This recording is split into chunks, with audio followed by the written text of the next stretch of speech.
बहमनी साम्राज्य। विजयनगर और बहमनी साम्राज्य को पढ़ रहे थे। तो जो विजयनगर और बहमनी साम्राज्य को पढ़ रहे थे, इसमें विजयनगर साम्राज्य के राजनीतिक व्यवस्था के विषय में हम लोग देख चुके हैं। यानी विजयनगर साम्राज्य के अंतर्गत आने वाले या होने वाले शासकों के विषय में हम लोग देख चुके हैं। अब हम लोगों को विजयनगर के प्रशासनिक व्यवस्था को समझना है। विजयनगर के प्रशासनिक व्यवस्था को समझना है और विजयनगर के प्रशासनिक व्यवस्था को समझने के क्रम में ही अन्य चीजों को भी हम लोग देखेंगे। लेकिन उससे पहले पिछले क्लास के दौरान जो विजयनगर साम्राज्य की राजनीतिक व्यवस्था हम आपके साथ डिस्कस किए थे, उसमें से 2, 4, 5 प्रश्न हम आपसे पूछते हैं सम्मिलित रूप से ही। आप सम्मिलित रूप से ही जवाब दीजिए। विजयनगर साम्राज्य के किस शासक ने अपनी सेना में भारी संख्या में तुर्की मुसलमानों को संभाला? देवराय द्वितीय। बहुत बढ़िया। इसके बाद आगे बताइएगा कि हजारा स्वामी मंदिर का निर्माण किसने करवाया? कृष्ण देवराय। विजयनगर साम्राज्य का पतन किस युद्ध से हुआ? तालिकोटा के युद्ध से। अच्छा, जब तालिकोटा का युद्ध हुआ था उस समय विजयनगर साम्राज्य के शासक कौन थे? सदाशिव राय। विजयनगर साम्राज्य की राजधानी सबसे पहले आनेगोंडी के बाद विजयनगर, पेनुकोंडा, चंद्रगिरी। आनेगोंडी से विजयनगर किसने बनाया? हरिहर। और विजयनगर से पेनुकोंडा, अब पेनुकोंडा से चंद्रगिरी, वेंकट द्वितीय। विजयनगर साम्राज्य का जब पतन हुआ तो वहां पर वड्डियार वंश के शासन की स्थापना हुई। विजयनगर साम्राज्य के पतन के स्थान पर मैसूर में वड्डियार वंश के शासन की स्थापना किसने किया? वड्डियार ने। किसने किया है? वड्डियार ने किया है। समझिए, वड्डियार ने किया था। इसके बाद आगे बताइएगा, जो विजयनगर साम्राज्य के अवशेष हैं वह कहां से मिले? हम्पी। और हम्पी कौन नदी के तट? तुंगभद्रा। कौन नदी के तट पर है? तुंगभद्रा। अगर शहर के संदर्भ में पूछता है कि विजयनगर साम्राज्य का अवशेष कहां से मिला है तो हम्पी। और अगर नदी के संदर्भ में पूछता है तुंगभद्रा। इतना बात पिछला सेशन का कुछ याद आ रहा है? हाँ। अब हम लोग प्रशासनिक व्यवस्था को समझते हैं। थोड़ी बहुत प्रशासनिक व्यवस्था के विषय में जो है चर्चा हम आपको पिछले क्लास में भी किए थे, लेकिन इसके बावजूद पिछले क्लास की चीजों को भी यहां पर बताते हुए आगे बढ़ते हैं। ठीक है, देखिए, जब हम विजयनगर साम्राज्य के शासकों को पढ़ते हैं तो आप देखेंगे कि विजयनगर साम्राज्य में जो शासक का नाम है देवराय प्रथम, देवराय द्वितीय, कृष्ण देवराय, अच्युत देवराय, सदाशिव राय। तो शासकों के नाम के अंत में राय लगा हुआ है। मतलब यह चीज कहीं ना कहीं हमें यह स्पष्ट करता है कि विजयनगर साम्राज्य के अंतर्गत जो शासक होते थे, मतलब जो राजा होते थे, राजा को राय कहा जाता था। राजा को क्या कहा जाता था? राय। राजा को राय कहा जाता था।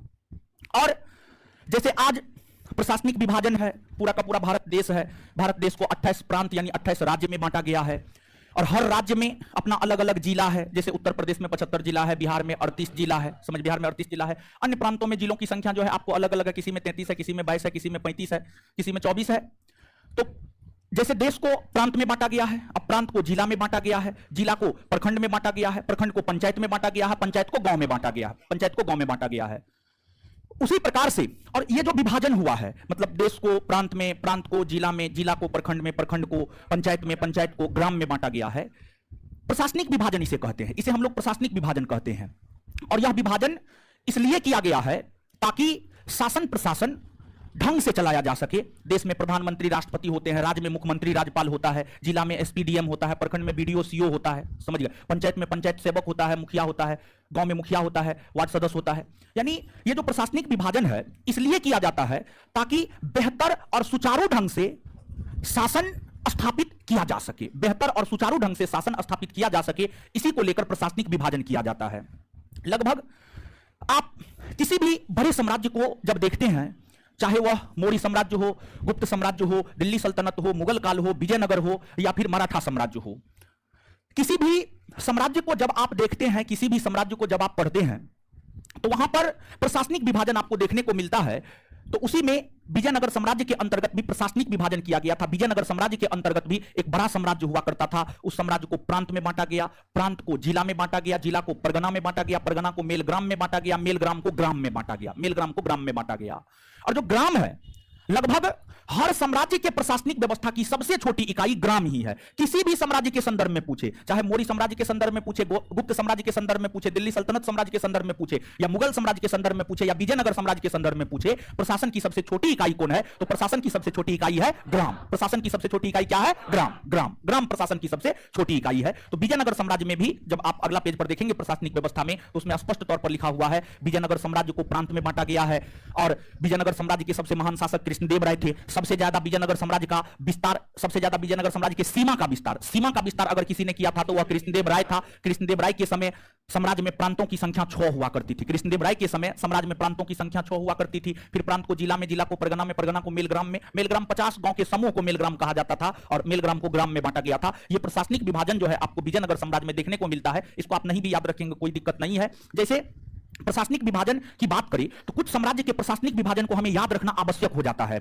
इतिहास में चोल साम्राज्य के प्रशासनिक विभाजन को याद रखना आवश्यक हो जाता है। दिल्ली सल्तनत के प्रशासनिक विभाजन को याद रखना आवश्यक होता है। मुगल साम्राज्य के प्रशासनिक विभाजन को याद रखना आवश्यक होता है। और ध्यान दीजिएगा, दिल्ली सल्तनत और मुगल साम्राज्य का प्रशासनिक विभाजन लगभग एक जैसा ही था। दोनों में से किसी एक को याद रख लीजिएगा, दूसरा एज इट इज है, सेम है, इसलिए बहुत ज्यादा दिमाग लगाने की जरूरत नहीं है। प्रशासनिक विभाजन में चोल और मध्यकालीन भारतीय इतिहास में दिल्ली सल्तनत या मुगल काल, दोनों में से किसी एक का प्रशासनिक विभाजन जो है आपको याद रखना है। अब इसके अलावे जैसे हर साम्राज्य में प्रशासन के शीर्ष पर राजा होता था या राजा होता है, उसी प्रकार से विजयनगर साम्राज्य के अंतर्गत भी प्रशासन के शीर्ष पर जो है आपको राजा हुआ करता था। और हर प्रकार का निर्णय अंतिम रूप से राजा के द्वारा ही लिए जाते थे। हर प्रकार का निर्णय अंतिम रूप से राजा के द्वारा लिए जाते थे। और जो राजा होता था, राजा को चुनने में नायकों की अहम भूमिका होती थी। राजा को चुनने में जो है नायकों की अहम भूमिका हुआ करती थी। नायक शब्द का प्रयोग यहां पर सेनापति के लिए किया गया है। नायक शब्द का प्रयोग जो है यहां पर सेनापति के लिए किया गया है। सेनापति या सेना नायक के लिए जो है आपको नायक शब्द का प्रयोग किया गया है।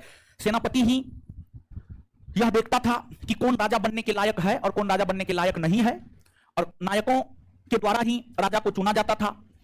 और जो नायक होते थे, नायक को नगद वेतन नहीं दिया जाता था। जो नायक होते थे उन्हें नगद वेतन नहीं दिया जाता था, बल्कि करमुक्त भूमि दी जाती थी नायकों को उसकी सेवा के बदले। अब नायक सेवा कर रहा है, सेनापति है, विजयनगर साम्राज्य के अंतर्गत युद्ध सब में भाग ले रहा है, तब उसको वेतन मिलना चाहिए। उनका भी अपना जीवन है, जीवन यापन करने के लिए कुछ ना कुछ तो मिलना चाहिए। तो नायकों को जीवन यापन करने के लिए वेतन नहीं दिया जाता था, बल्कि नायकों को जीवन यापन करने के लिए जो है करमुक्त भूमि दी जाती थी। यानी एक बड़ा भूखंड दे दिया जाता था जिससे कर नहीं लिया जाता था। और नायकों को जो करमुक्त भूमि दी जाती थी उसे इतिहास में कहा गया है अमरम। क्या कहा गया है? अमरम। समझ गया, अमरम कहा गया है। अब अगर आप विजयनगर साम्राज्य को देखेंगे तो विजयनगर साम्राज्य के अंतर्गत जो है कई प्रकार के भूमि का चर्चा मिलेगा। जैसे कि एक आपको मिलेगा उमली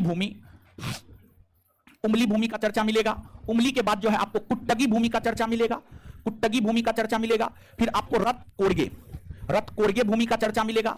फिर आपको एक कूदी शब्द मिलता है, एक बड़बा शब्द मिलता है। समझ गए, एक आपको बड़बा शब्द मिलता है। तो ये तमाम प्रकार के शब्द जो है आपको विजयनगर साम्राज्य के अंतर्गत देखने को मिलते हैं। और ध्यान दीजिएगा, यहां पर एक बात से और हम आपको आगाह करवाएंगे कि कुछ शब्द का अर्थ भी आपकी परीक्षा में पूछा जाता है। जैसे चोलकालीन कुछ शब्द के अर्थ आपसे पूछे जाते हैं, विजयनगर कालीन कुछ शब्द के अर्थ आपसे पूछे जाते हैं, सल्तनत कालीन कुछ शब्द के अर्थ आपसे पूछे जाते हैं, मुगल कालीन कुछ शब्द के अर्थ पूछे जाते हैं, मौर्य कालीन और गुप्त कालीन कुछ शब्द के अर्थ पूछे जाते हैं। कभी कताल इतिहास में शब्द का भी अर्थ पूछ दिया जाता है। जिस 4, 5, 6, 7 साम्राज्य का नाम हम आपको ले रहे हैं, मौर्य साम्राज्य से संबंधित कुछ शब्द के अर्थ, गुप्त साम्राज्य से संबंधित कुछ शब्द के अर्थ, चोल साम्राज्य से संबंधित कुछ शब्द के अर्थ, दिल्ली सल्तनत, मुगल काल और विजयनगर, ये 5-6 साम्राज्य से संबंधित कुछ गिने चुने हुए शब्द है जिसके अर्थ को आपको याद रखना है। जगह जगह हम आपको इन शब्दों का अर्थ बताए हैं। तो विजयनगर साम्राज्य के अंतर्गत जिन शब्दों के अर्थों को आपको याद रखना है वो ये 3, 4, 5 शब्द है। इसके अर्थ को याद रखिएगा। इसमें कुछ भूमि के प्रकार है। तो इसमें एक है आपको उमली भूमि, समझिए, एक है उमली भूमि। उमली भूमि किसे कहा जाता था और यह भूमि किसे दिया जाता था? उमली भूमि किसे कहा जाता था और यह भूमि किसे दिया जाता था? जैसे कि आप अपने गांव में देखेंगे कि गांव की आबादी 400, 500, 1000, 2000, 5000 जो भी है, उसमें देखेंगे कि कुछ लोग ऐसे होते हैं जो बिना किसी शर्त के गांव के विकास को लेकर चिंतित रहते हैं और गांव के विकास को लेकर कुछ कदम उठाते हैं। तो मतलब वो गांव के अच्छे नागरिकों में उनकी गिनती होगी, गांव का विकास वो करना चाहता है, गांव के लिए काम करना चाहता है, तो स्वाभाविक सी बात है गांव के बेहतर नागरिकों में उनकी गिनती की जाएगी। तो अब देखिएगा कि उमली भूमि किसे कहा जाता था। ग्रामीण क्षेत्रों में अच्छे कार्य करने वाले लोगों को, ग्रामीण क्षेत्रों में अच्छे कार्य करने वाले लोगों को राज्य के द्वारा, यानी राजा के द्वारा, राज्य के भीतर शासक तो राजा ही हुआ करता था, राज्य के द्वारा या राजा के द्वारा जो उसको भूमि प्रदान की जाती थी, जिस व्यक्ति ने गांव के बेहतरी के लिए काम किया है उसको जो भूमि प्रदान की जाती थी उपहार स्वरूप, कि आपने गांव के विकास के लिए काम किया है, ये आपका गिफ्ट है, गिफ्ट के तौर पर हम आपको भूमि का ये टुकड़ा दे रहे हैं, उसी को उमली भूमि कहा जाता था। अब इसको शॉर्ट करते हैं। ग्रामीण क्षेत्रों में गांव के ग्रामीण क्षेत्रों में गांव के विकास करने वाले लोगों को राजा के द्वारा जो करमुक्त भूमि दी जाती थी उसी को उमली भूमि कहा जाता था। इसके बाद आगे है कुट्टगी भूमि। देखिए, ब्राह्मण के पास उस समय बहुत अधिक भूमि हुआ करता था। और एक बात यहां पर यह भी समझिए आप कि विजयनगर साम्राज्य में ब्राह्मण की उपस्थिति थी। ब्राह्मण के बाद क्षत्रिय होता है, क्षत्रिय की उपस्थिति विजयनगर साम्राज्य में नहीं थी। क्षत्रिय के बाद वेश्य और शूद्र की उपस्थिति विजयनगर साम्राज्य में थी। तो सामान्य तौर पर जो वर्ण होता था, पहले 4 वर्ण होता था, ब्राह्मण, क्षत्रिय, वेश्य और शूद्र। ब्राह्मण, क्षत्रिय, वेश्य और शूद्र। विजयनगर साम्राज्य में ब्राह्मणों की उपस्थिति थी, ब्राह्मणों को विशेषाधिकार प्राप्त था और ब्राह्मणों को मृत्यु दंड नहीं दिया जाता था। लेकिन ब्राह्मण के बाद जो क्षत्रिय वर्ग आता है, क्षत्रिय वर्ग की उपस्थिति विजयनगर साम्राज्य में नहीं थी। और क्षत्रिय के स्थान पर आपको व्यापारी हुआ करता था। व्यापारी को चेट्टी या सेट्टी कहा जाता था। चेट्टी, समझिए, व्यापारी को चेट्टी या सेट्टी कहा जाता था। तो ब्राह्मणों के बाद चेट्टियों की उपस्थिति थी। तो अब देखिएगा यहां पर, ये तो विजयनगर साम्राज्य में किन किन वर्णों की उपस्थिति थी ये बात हमने आपको बताया। जो ब्राह्मण होते थे, ब्राह्मण के बाद जो बड़े भूस्वामी होते थे, बड़े भूस्वामी मतलब जिसके पास बहुत अधिक भूमि हुआ करता था, मतलब वो बड़े भूस्वामी हो गए। ब्राह्मण, बड़े भूस्वामी और मंदिरों के अधीन भी, मंदिर समझिए, मंदिर होता है, आप देखेंगे कि जिस भी गांव में मंदिर है, मंदिर के अधीन कुछ ना कुछ भूमि निश्चित तौर पर रहता है। 5 बीघा, 10 बीघा, 12 बीघा, 15 बीघा मंदिर के अधीन भूमि रहता है। तो मंदिर में जो पुजारी होता है वो पूजा करेगा, पूजा की खेती करेगा। मंदिर के भीतर जो पुजारी होता है वो पूजा करता है, वो खेती नहीं करता है। तो ब्राह्मण खेती नहीं करता था, बड़े भूस्वामी खेती नहीं करता था, मंदिर के अधीन जो भूमि होता था वहां के पुजारी, मंदिर के पुजारी खेती नहीं करता था। तो बड़े भूस्वामी, ब्राह्मण और मंदिर, ये लोग स्वयं से खेती नहीं करता था, बल्कि ये लोग पट्टा पर किसानों को भूमि दे देता था। पट्टा पर किसानों को भूमि दे देता था और किसानों को कहता था कि इस भूमि पर फसल का उत्पादन आप कीजिए और उस फसल में से एक निश्चित हिस्सा आप स्वयं रखिए और एक निश्चित हिस्सा हमें दे दीजिए, तो जो इस प्रकार की भूमि होती थी उसी को कुट्टगी कहा जाता था। मतलब वैसी भूमि जो ब्राह्मण, बड़े भूस्वामी और मंदिरों के द्वारा किसानों को खेती करने के लिए दे दी जाती थी, उस भूमि को कुट्टगी कहा जाता था। एक बार फिर से इस बात को बोल रहे हैं। ब्राह्मण, बड़े भूस्वामी और मंदिर, ये तीनों स्वयं खेती ना करके जो भूमि खेती करने के लिए किसानों को पट्टे पर दे दिया करता था, उस भूमि को ही कुट्टगी कहा गया। क्या कहा गया? कुट्टगी। इसके बाद आगे है रथ कोड़गे। युद्ध में बेहतर प्रदर्शन करने वाले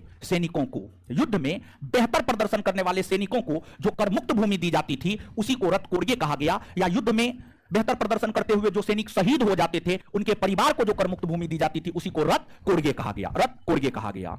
इसके बाद आगे कुदी है, इसको आप समझिएगा। कुदी, देखिए, बड़े भूस्वामी के पास मतलब बड़े किसान के पास बहुत अधिक भूमि था, तब वो बड़ा किसान कहलाया।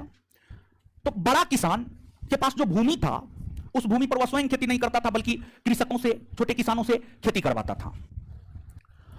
तो बड़े भूस्वामी के अधीन भारी मात्रा में छोटे छोटे किसान होते थे और हर किसान को अलग अलग भूखंड दे दिया जाता था कि फलना किसान ये भूखंड करो, चिलना ये करो, ढेकना ये करो। समझ गए? तो अब जब बड़े किसान अपना भूमि बेचने लगता था, तो बड़े किसान जब अपना भूमि बेचता था तो भूमि के बेचने के साथ साथ वह अपने कृषक को भी बेच देता था। वह अपने कृषक, मजदूर, यानी जो उनके खेत में छोटे किसान खेती किया करते थे, भूमि बेचने के साथ साथ उसको भी बेच देता था। तो भूमि बेचने के साथ साथ जो किसानों को भी बेच दिया जाता था या कृषकों को भी बेच दिया जाता था, उसी के लिए कुदी शब्द आया है। एक बार फिर से इस बात को आप समझिएगा। देखिए, जैसे कि मान लिया जाए कि हम बड़े किसान हैं, ठीक है, हम बड़े किसान हैं, हमको बहुत अधिक भूमि है, हम उस पर मान लिया जाए कि ये 6-7 जो भी लोग बैठे हुए हैं, 3-3 7 को लोग बैठा हुआ है, ठीक है, 7 को लोग बैठा हुआ है। ये सातों छोटा छोटा किसान है, इसके पास भूमि नहीं है, ठीक है, इसके पास भूमि नहीं है। तो हम अपना भूमि जो है इस सातों में बांट दिए, ठीक है, हम अपना भूमि इस सातों में बांट दिए। इसके बाद एक समय ऐसा आया कि जब हमको 10 लाख रुपया का जरूरत पड़ गया, तो किसान को जब जरूरत पड़ता है, मोटे रकम की जरूरत पड़ती है, तो किसान अपना भूमि बेचता है। तो हमको 10 लाख रुपया का जरूरत पड़ा, तो हम जो 7 किसानों के बीच, 7 छोटे किसानों के बीच भूमि दिए हुए थे, उसमें से इसको बोले कि आप जहां पर खेती करते हैं उस भूमि को हम बेच रहे हैं, और उसको बेचने के साथ साथ हम आपको भी बेच रहे हैं, समझ गए। तो हम जिसके हाथ अपना भूमि बेचे, उसी के हाथ उस भूमि पर कृषि करने वाले किसान को भी बेच दिए, किसान को भी बेच दिए। तो इसी के लिए कुदी शब्द आया है। मतलब जब बड़े भूस्वामी अपने भूमि को बेचने के साथ साथ उस भूमि पर कृषि करने वाले कृषक मजदूर को भी बेच देते थे, तो उसी के लिए कुदी शब्द आया है। कौन सा शब्द आया है? कुदी शब्द आया है। आशा करते हैं अब आप समझे होंगे। तो आप देख रहे हैं कि बड़े किसान अपने मजदूर को भी, कृषक मजदूर को भी दूसरे के हाथ बेच दे रहे हैं। मतलब मानव की खरीद बिक्री हो रही है, और मानव की खरीद बिक्री जो होती है, इसी प्रथा को इतिहास में दास प्रथा कहा जाता है, इसी प्रथा को इतिहास में दास प्रथा कहा जाता है। तो कहीं ना कहीं हम ये बात कह सकते हैं कि जो विजयनगर साम्राज्य था, विजयनगर साम्राज्य में दास प्रथा का प्रचलन हुआ करता था। विजयनगर साम्राज्य में जो है दास प्रथा का प्रचलन हुआ करता था। दास प्रथा का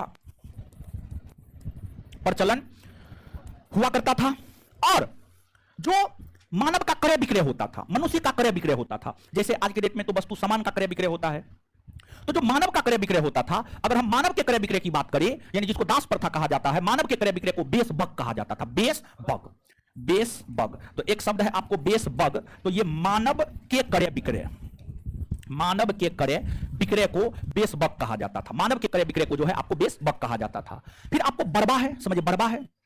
वैसे लोग जो उत्तर भारत से, भारत को हम लोग दो भाग में बांटकर पढ़ते हैं, उत्तरी भारत है, ये दक्षिणी भारत है। उत्तर भारत से जो लोग दक्षिण भारत में आकर बसते थे, उत्तर भारत से जो लोग दक्षिण भारत में आकर बसते थे, उसी के लिए बरबा शब्द आया है, बरबा शब्द आया है।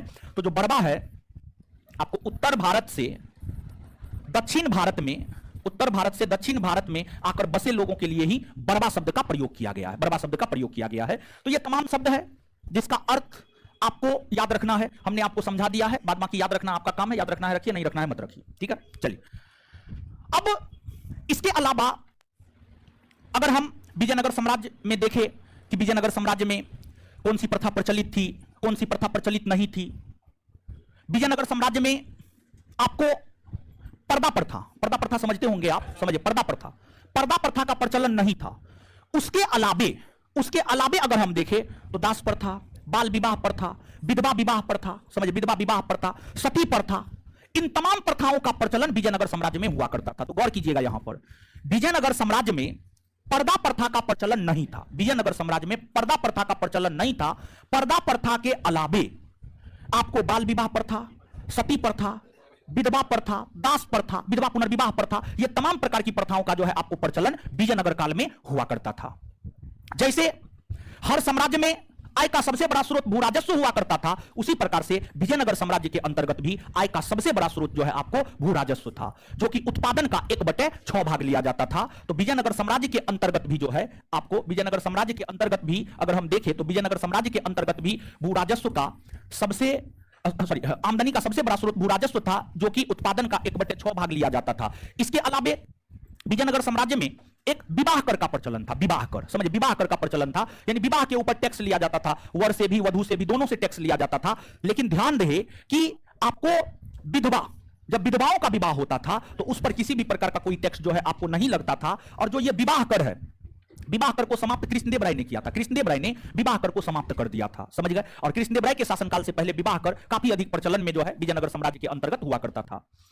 विजयनगर साम्राज्य में सोना का सिक्का, चांदी का सिक्का, तांबा का सिक्का, हर प्रकार के सिक्का का प्रचलन देखने को मिला है। लेकिन विजयनगर साम्राज्य का जो सबसे प्रचलित सिक्का था, देखिए मौर्य साम्राज्य से लेकर मुगल साम्राज्य तक, मौर्य साम्राज्य, प्राचीन भारतीय इतिहास में मौर्य साम्राज्य और मध्यकालीन में मुगल साम्राज्य, मौर्य साम्राज्य से लेकर मुगल साम्राज्य तक को जब आप देखेंगे तो हर साम्राज्य में सोना का सिक्का, चांदी का सिक्का, तांबा का सिक्का, हर प्रकार के सिक्के का प्रचलन देखने को मिला है। लेकिन हर समय में हर साम्राज्य का प्रमुख सिक्का अलग अलग हुआ करता था। जैसे कि आप मौर्य साम्राज्य में देखेंगे तो मौर्यों का सबसे प्रचलित सिक्का चांदी का सिक्का पन था, चांदी का सिक्का पन था। उसी प्रकार से विजयनगर साम्राज्य के अंतर्गत विजयनगर साम्राज्य का जो सबसे प्रचलित सिक्का था, विजयनगर साम्राज्य का जो सबसे प्रचलित सिक्का था वह उसका स्वर्ण सिक्का, जिसको बड़ा या पेगोडा कहा जाता था, बड़ा या पेगोडा कहा जाता था। और पेगोडा शब्द सबसे ज्यादा प्रचलन में है, जो पेगोडा शब्द है वह सबसे ज्यादा प्रचलन में है। तो विजयनगर साम्राज्य का जो सबसे प्रचलित सिक्का था, अगर हम सबसे प्रचलित सिक्का की बात करें तो वह आपको पेगोडा, समझिए पेगोडा विजयनगर साम्राज्य का सबसे प्रचलित सिक्का था। इसके अलावे आप देखेंगे कि हर साम्राज्य में कुछ शासकों ने सिक्का के ऊपर विशेष प्रकार का कार्य किया है। जैसे कुछ शासक ऐसे होते हैं जो अपना नाम तिथि लिखवा देता है, लेकिन कुछ शासक ऐसे होते हैं जो जिनका लगाव देवी देवता में ज्यादा होता है, ईश्वर में ज्यादा होता है, उस ईश्वर का चित्र अंकित करवा देता है। जैसे कि अभी अरविंद केजरीवाल ने भारत सरकार से एक डिमांड की है कि भारतीय नोट पर लक्ष्मी जी और गणेश जी का जो है चित्र अंकित किया जाए। ऐसा क्यों मांग किया है जानते हैं? ये अटपटा मांग है। देखिए, मांग करने के पीछे भी कारण है। देखिए, जो बीजेपी है, बीजेपी 80-20 का खेल खेलती है। 80-20, 80 हिंदू, 20 में 100 मुसलमान, तो 14-15% है, 20 में 100, तो 80 का पल्ला स्वाभाविक सी बात है भारी है, यानी हिंदुओं का पल्ला भारी है। मतलब बीजेपी अपने आप को हिंदुत्व और हिंदूवादी संगठन से जोड़कर दिखाता है, और है भी, इसमें कोई शक नहीं है कि नहीं है भी। तो बीजेपी जो अपने आप को हिंदुत्व से जोड़कर दिखाती है, उस हिंदुत्व का काट है ये, समझिएगा, अरविंद केजरीवाल। अगर मोदी जी छोटे नवाब, बड़े नवाब हैं, तो अरविंद केजरीवाल छोटे नवाब है। अरविंद केजरीवाल कम ना है, आप भ्रम में मत रहिए कि बहुत बढ़िया आदमी अरविंद केजरीवाल, मोदी जी का छोटा रूप है, समझिएगा। जैसे मोदी जी विज्ञापन पे जितना का झुनझुना नहीं होता है, समझिए क्या कहा जाता है जी, हाँ जो भी है, 12 आना का मुर्गा 16 आना का मसल्ला, अब जो भी कहा जाए, समझे। यानी कहने का मतलब ये, हम ये बात कह रहे हैं कि जैसे कोई योजना है 500 करोड़ का, तो मोदी जी उसके विज्ञापन पे ही खर्च कर देंगे 300 करोड़ और 200 करोड़ में काम होगा, समझ गए। वही हाल अरविंद केजरीवाल का है, काम कम हल्ला ज्यादा, काम कम दिखावा ज्यादा, समझ गए। अरविंद केजरीवाल भी देश के लिए सही ना है, आप भ्रम में मत रहिए कि अरविंद केजरीवाल देश के लिए बहुत सही है, ऐसा बात नहीं है। देखिए, किसी को भी जब आप ऊपर ऊपर देखते हैं ना, समझ गए, तब आपको लगता है कि बहुत ही सुंदर है, बहुत बढ़िया है, बहुत अच्छा है, लेकिन जब गहराई में जाकर उसको समझते हैं तब आपको पता चलेगा ना, ये तो एकदम अच्छा नहीं, ये तो कैंसर है हमारे लिए, समझे। तो बात ये है। तो वही जो है, यानी अपने आप को हम बहुत बड़े हिंदुत्ववादी हैं, हम तो कह रहे हैं कि सिक्का पर लक्ष्मी गणेश का आकृति दे दीजिए, बीजेपी की सरकार नहीं मान रही है। जनता को उतना थोड़े समझ में आता है जी, जनता रवीश कुमार का प्राइम टाइम थोड़े देखता है कि उसको वास्तविकता मालूम हो, जनता तो देखता है अर्नब गोस्वामी का, समझ गए, जो भी है, सुधीर चौधरी का, हाँ पूछता है भारत, तो वो तो हल्ला कर करके वही दिखाता है जो मोदी जी एजेंडा सेट करते हैं, वो तो वही दिखाता है, समझे। चलिए अब सुनिएगा, आगे आइएगा। तो विजयनगर साम्राज्य के अंतर्गत कुछ शासक ऐसे हुए जिसने सिक्का पर अलग अलग देवी देवता का चित्र अंकित करवाया। विजयनगर साम्राज्य के प्रथम शासक, विजयनगर साम्राज्य के प्रथम शासक हरिहर प्रथम ने अपने सिक्का पर हनुमान जी का चित्र अंकित करवाया। और विजयनगर साम्राज्य के लगभग अंतिम शासक ही आप मान लीजिए, जिसके समय कालीकोटा का युद्ध हुआ था 1565 में, सदाशिव राय ने अपने सिक्का पर लक्ष्मी नारायण का चित्र अंकित करवाया, यानी माता लक्ष्मी का चित्र अंकित करवाया। इसके अलावे विजयनगर काल में जो चांदी का सिक्का होता था, और खासतौर पर जो छोटे चांदी के सिक्का होते थे, उसको तार कहा जाता था। क्या कहा जाता था? तार। तो सिक्का के संदर्भ में 3 बात याद रखिएगा। एक तो विजयनगर साम्राज्य का सबसे प्रचलित सिक्का स्वर्ण पेगोडा सोना का सिक्का हुआ करता था, और दूसरी बात जो आपको याद रखनी है वह यह याद रखनी है कि हरिहर प्रथम ने अपने सिक्का पर हनुमान का चित्र अंकित करवाया, और सदाशिव राय ने अपने सिक्का पर लक्ष्मी नारायण का चित्र अंकित करवाया। इसके अलावा अन्य शासकों ने कोई देवी देवता का चित्र अंकित नहीं करवाया, बल्कि स्वयं का नाम और तिथि अंकित करवाया। इसलिए उन सिक्कों का बहुत ज्यादा महत्व नहीं है परीक्षा के लिहाज से। ये 2-3 बात सिक्का के संदर्भ में जो है आपके लिए महत्वपूर्ण है, जो कि आपको याद रखना है। ये विजयनगर साम्राज्य हुआ, विजयनगर साम्राज्य से संबंधित इन चीजों को आप याद रखिएगा। इसके बाद विजयनगर साम्राज्य के बाद जो अगला साम्राज्य है वह आपको बहमनी साम्राज्य है। तो अब हम लोग यहां पर बहमनी साम्राज्य को देखेंगे, लेकिन हम चाहेंगे कि आप एक बार प्रशासनिक व्यवस्था को 2 से 3 मिनट में थोरोली रीडिंग मारिए, फटाक से जल्दी।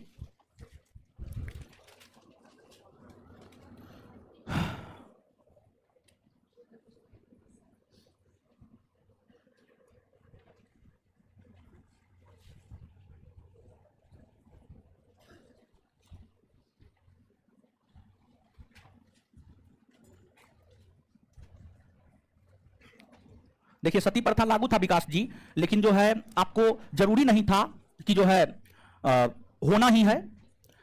जो लोग मानते थे वो लोग होते थे, जो लोग नहीं मानते थे नहीं होते थे।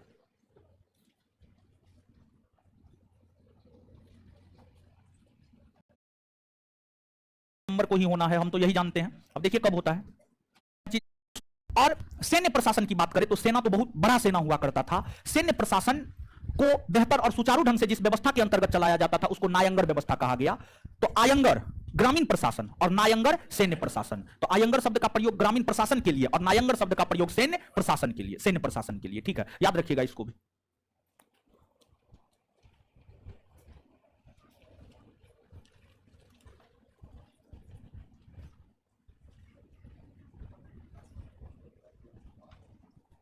हाँ, पेगोडा मंदिर भी है, सूर्य पेगोडा मंदिर हाँ है।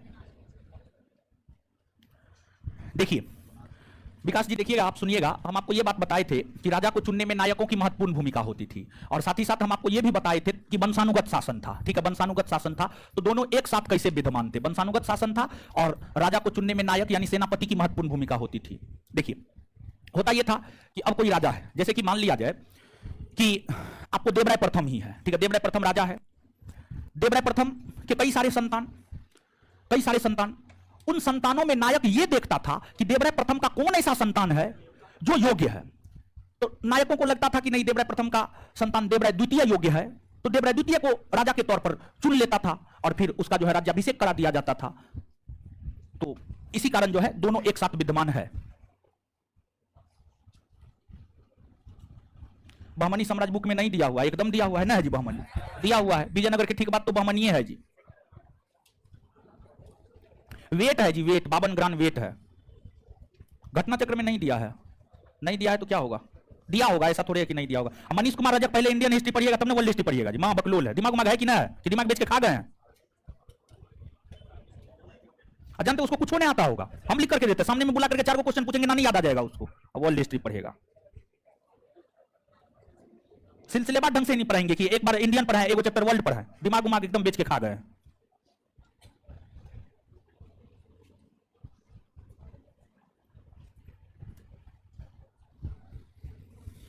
पढ़ लिए, चलिए आइए। तो यानी 15-20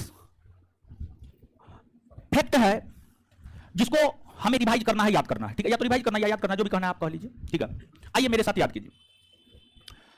नायकों को जो करमुक्त भूमि दी जाती थी उसे क्या कहा, अमरम। क्या कहा गया, नायक यानी सेनापति को जो करमुक्त भूमि दिया जाता था उसे क्या कहा गया, अमरम कहा गया।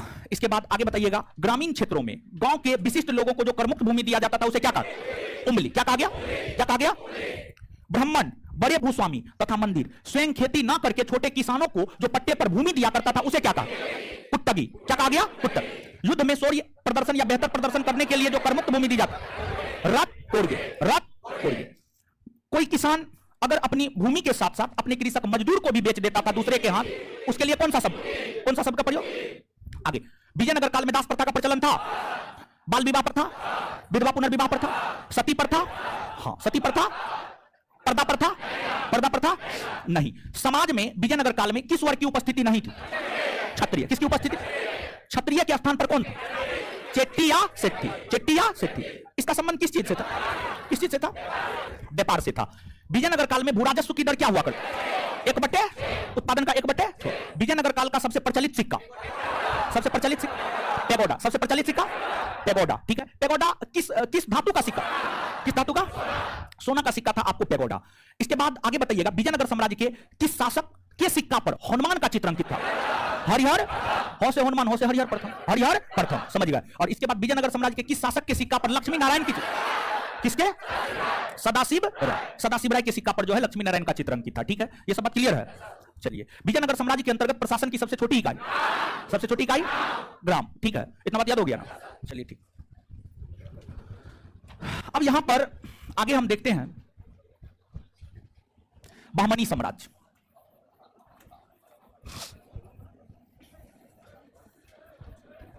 क्या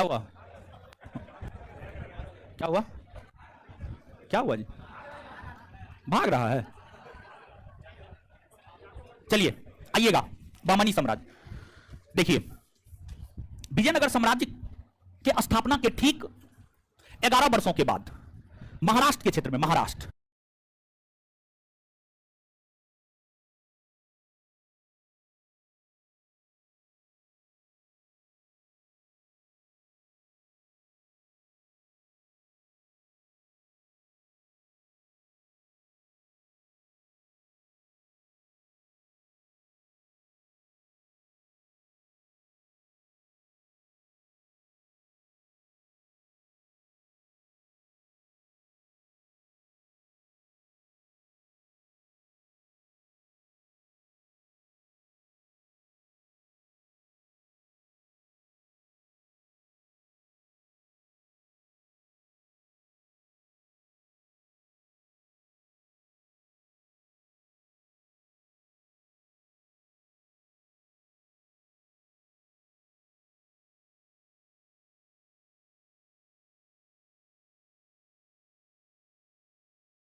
महाराष्ट्र के क्षेत्र में, मानचित्र पर अगर आप देखेंगे तो यहां पर महाराष्ट्र है। महाराष्ट्र के क्षेत्र में जो है आपको बहमनी साम्राज्य की स्थापना 1347 ईस्वी में हुई।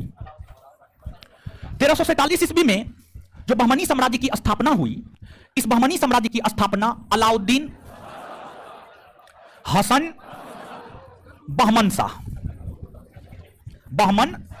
शाह के द्वारा किया गया।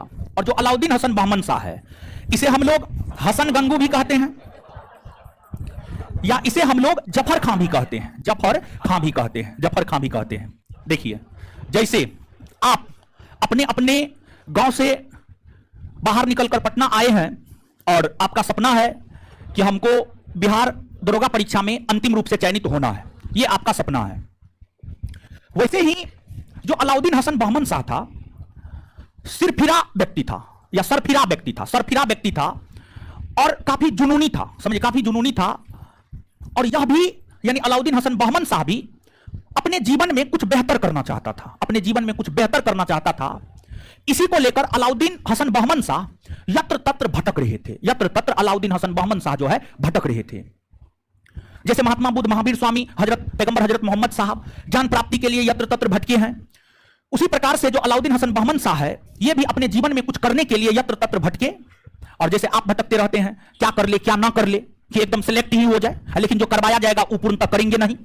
अभी जो करवा रहे हैं उस पर ध्यान नहीं है। देखिए, एक बात बताते हैं, जीवन में कभी भी उस चीज को लेकर इंसान को कभी चिंतित नहीं होना चाहिए जो उसके पास नहीं है, बल्कि हमेशा इंसान को उस बात पर विचार करना चाहिए, उन चीजों पर विचार करना चाहिए जो उसके पास है, समझ गए।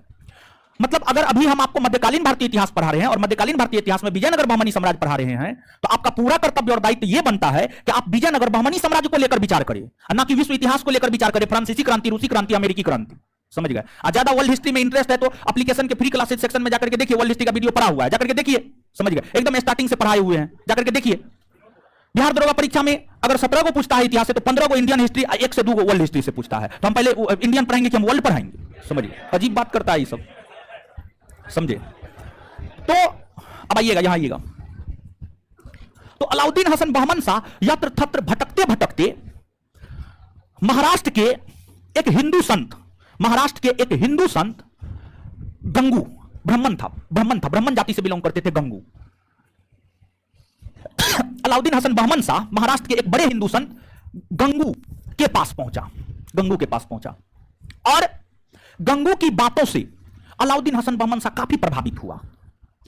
और फिर अलाउद्दीन हसन बहमन शाह ने गंगू नामक ब्राह्मण को अपना मार्गदर्शक मान लिया, अपना गुरु मान लिया, और उसी के द्वारा दिखाए गए मार्ग पर अलाउद्दीन हसन बहमन शाह चलने लगे। तो गंगू नामक ब्राह्मण के द्वारा दिखाए गए मार्ग पर अलाउद्दीन हसन बहमन शाह जब चलने लगे, उसी से अलाउद्दीन हसन बहमन शाह का उत्थान हुआ, और उसी उत्थान के बल पर अलाउद्दीन हसन बहमन शाह ने बहमनी साम्राज्य की स्थापना महाराष्ट्र में की। जब इन्होंने अपने साम्राज्य की स्थापना महाराष्ट्र में की, तो ये अपने आप को सर्वश्रेष्ठ दिखाने हेतु इन्होंने कहा कि हम, उस समय मध्य एशिया में एक महान व्यक्ति हुआ करता था बहमन शाह। तो अलाउद्दीन हसन बहमन शाह ने कहा कि हम साधारण व्यक्ति नहीं, हम बहमन शाह के वंशज हैं, और बहमन शाह पूरे मध्य एशिया में शासन कर रहा है, तो हम उनके वंशज हैं, हमें शासन करने की योग्यता है। मतलब अपने आप को शासक प्रदर्शित कर रहा था कि लोग उनका विरोध न करे, जनता उनका विरोध न करे। तो इन्होंने अपने आप को बहमन शाह के वंश का बताया। गंगू नामक ब्राह्मण के दिशा निर्देश में इसका उत्थान हुआ, जिस कारण इन्होंने अपने आप को हसन गंगू कहा और अलाउद्दीन हसन बहमन शाह कहा। अलाउद्दीन हसन बहमन शाह ने महाराष्ट्र के क्षेत्र में जब बहमनी साम्राज्य की स्थापना की, तो इन्होंने हिंदुओं के प्रति उदारवादी नीति अपनाई। एक हिंदू ब्राह्मण के ही छत्र छाया में बढ़ा था ये, जिस वजह से इन्होंने हिंदुओं के प्रति उदारवादी नीति अपनाई, और हिंदुओं के प्रति उदारवादी नीति अपनाते हुए अलाउद्दीन हसन बहमन शाह ने हिंदुओं से जजिया नामक कर नहीं